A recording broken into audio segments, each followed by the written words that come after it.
కొరియాలో పాలెంగ్ చో గారు గొప్ప దేవుడు. దేవుని మహాకృప 2 సార్లు సౌత్ కొరియాకి వెళ్ళాను, 2 times. ఆయన ప్రారంభ సేవ టీబీ, బ్లడ్ క్యాన్సర్, అన్ని రోగాలు ఉన్నాయి. ఆయన సేవ ప్రారంభంలో నాకు పలానా సైకిల్, పలానా బ్రాండ్, పలానా కలర్ కావాలి.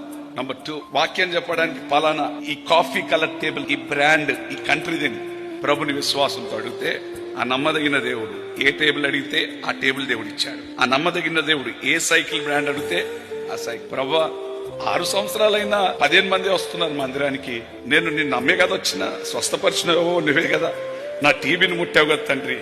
నాకు ఇది కాదు. ఈ సౌత్ కొరియాలో ఉన్న బుద్ధిస్టులందరూ 90% కాదు 100% క్రిస్టియన్ కంట్రీ అయిపోవడం మనం మాత్రమే కాదు, ప్రపంచంలోనే నాకు ఒక అద్భుత మందిరం, కొంతమంది లక్షల మంది ఆరాధన చేసే మందిరం కావాలని అడిగితే నమ్మదగిన దేవుడు అడిగినట్లుగానే లక్షల మంది ఆరాధన చేసే మంచి మందిరాన్ని ఎవ్రీ సండే సర్వీస్ 11 lakhs 11 లక్షల మంది 1 round కి 1 lakh 1 round కి 1 lakh. కాకపోతే 3 hours మన మాదిరి ఉండదు, 1 hour సర్వీసే. అట్లా చార్టర్డ్ విమానాల్లో, చార్టర్డ్ ఫ్లైట్స్ లో పార్కింగే, ఏరోప్లేన్లకి, చిన్న చిన్న ఫ్లైట్లకు పార్కింగే కొన్ని వేల ఎకరాలు దేవుడు ఆ సేవకునికి ఇచ్చాడు, కొన్ని వేల ఎకరాలు.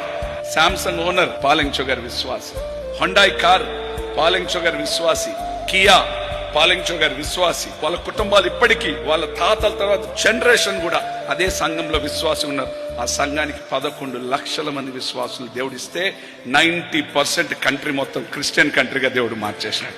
అద్భుతమైన టెక్నాలజీ కొరియాలో, అద్భుతమైన ఎటువంటి టెక్నాలజీ తెలుసా? కింద సముద్రం, షిప్స్ వెళ్తా ఉంటాయి, పైన ఏరోప్లేన్ రన్ అవుతా ఉంటది, దాని మీద హైవే రోడ్డు, దాని మీద బైపాస్ రోడ్డు. ఏం టెక్నాలజీ తెలుసా? చేయడా నమ్మదగిన దేవుడు. విశ్వాసం లేదా మీకు? నీటి మీద నడిపించిన దేవుడు, పేతుర్ని లేవనెత్తిన దేవుడు, ఈ రాత్రి శక్తి కలిగిన ఆత్మ చేత నమ్మదగిన దేవుడు నేను లేపబోతున్నాడు.